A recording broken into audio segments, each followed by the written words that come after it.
In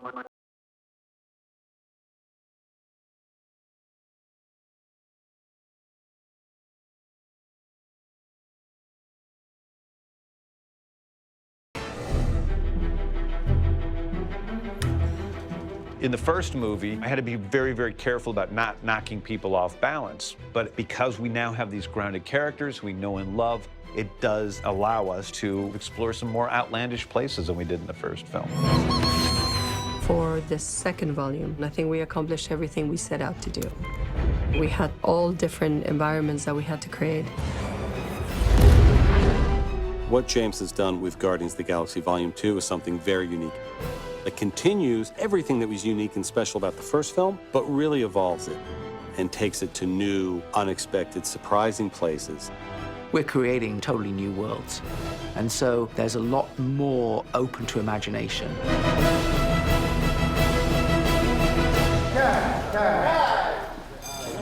I got it.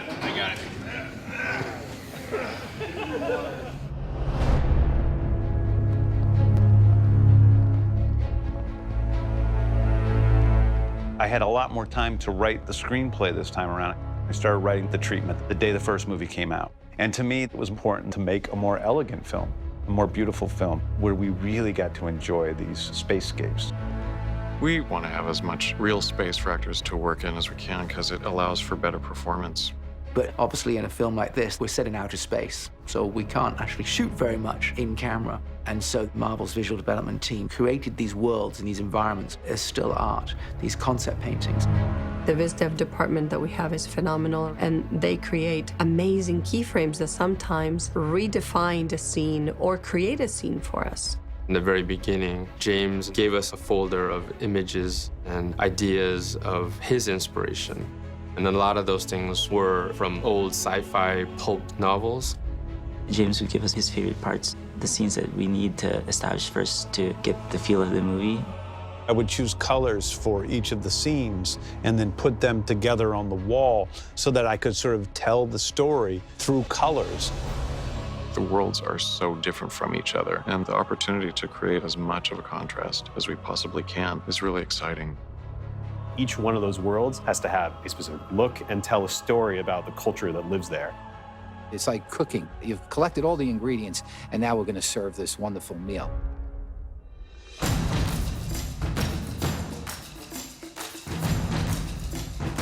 We are on the set of Bearheart, where Rocket is taking out a large group of Ravagers one by one by one by one.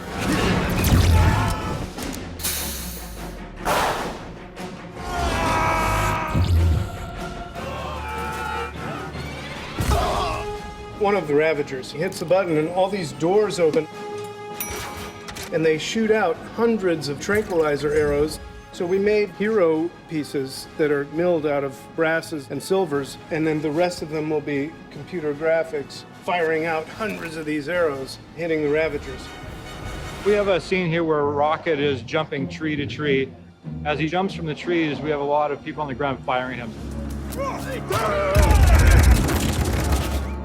So we have 8 trees rigged with bullet hits. The camera's on a wire. The camera's going to move through the trees. We have about 660 bullet hits that we're syncing up with the camera for this shot. All right, effects is hot. 3, 2, 1, go!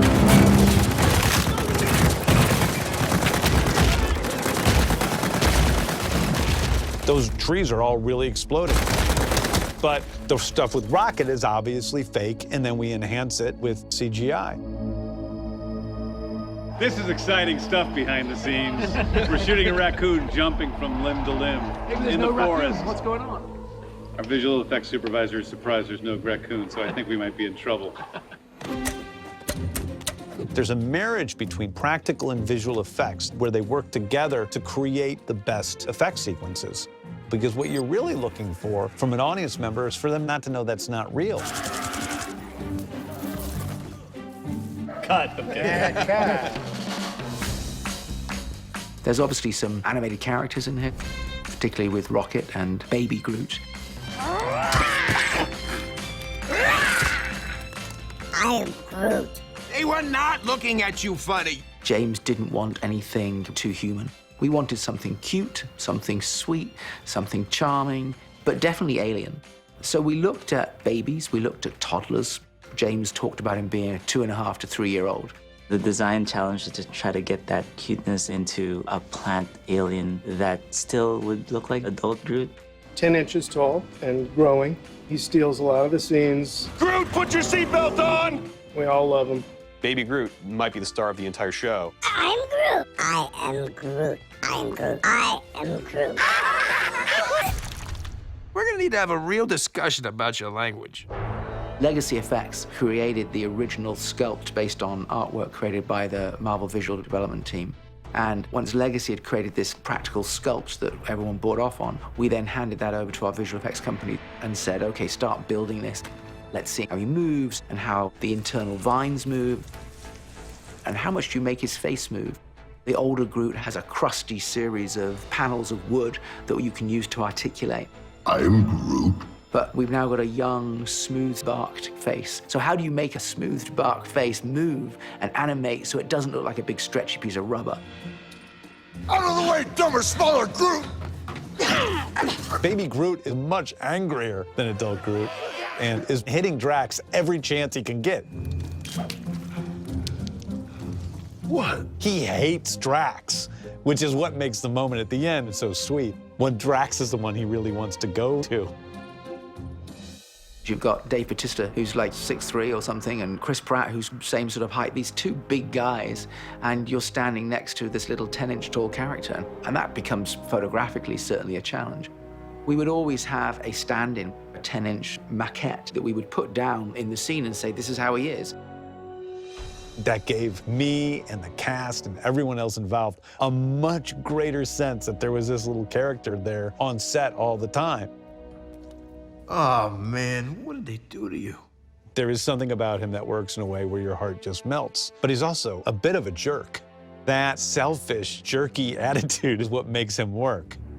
He is unbelievably adorable at times. But if he just was unbelievably adorable all the time, it would just get so saccharine we couldn't handle it, because he also does kill people. Okay, we're set. And 3, 2, 1, go.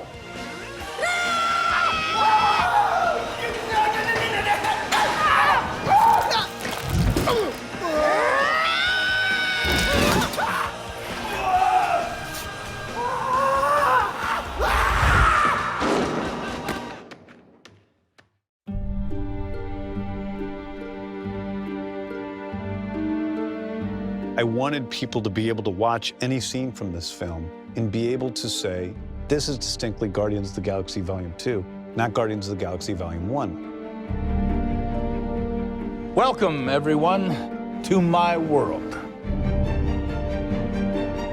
I wanted this movie to be its own movie with its own distinct look. We started by just throwing out as many ideas as we possibly could with Scott Chambliss and the VizDev guys, trying to find what the planet was going to look like, because we knew it had to be amazing and stunning and like nothing anybody had ever seen before. Ego was the biggest challenge of this film. We were exploring a lot of bold colors, really esoteric, strange, and weird-looking things. These fantastical worlds still have to be familiar and still have to resonate with an audience so that they can relate to them. Drop her, Kraglin! We have the face of Ego on the planet, which you can see when Kraglin is traveling towards the planet, which is a nod to the comics. And then also the interior of the planet forms Ego's face in these giant rock formations as he's attacking the Guardians of the Galaxy. What a day.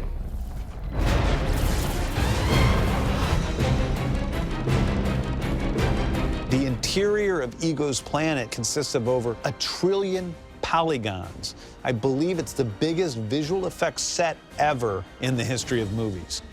We're inside of that planet for 1/3 of the movie. And so I wanted to make sure that each section of the planet worked like a different set. So the colors up top are different beforehand than when the ceiling opens. It changes again when Gamora and Nebula fall down into the depths of the planet. when Baby Groot is inside of the core. That's a much different location. So it was a lot about making sure we had enough variety for it not to become boring for an audience to watch. The visual effects process, putting this all together, created an incredible experience. This is one of the biggest visual effect movies of all time, and it took a lot of man-hours and a lot of work by a lot of great companies to put it all together. Hands down, we have the most talented and most dedicated visual effects teams in the world. We are very lucky to have all their passion for the work.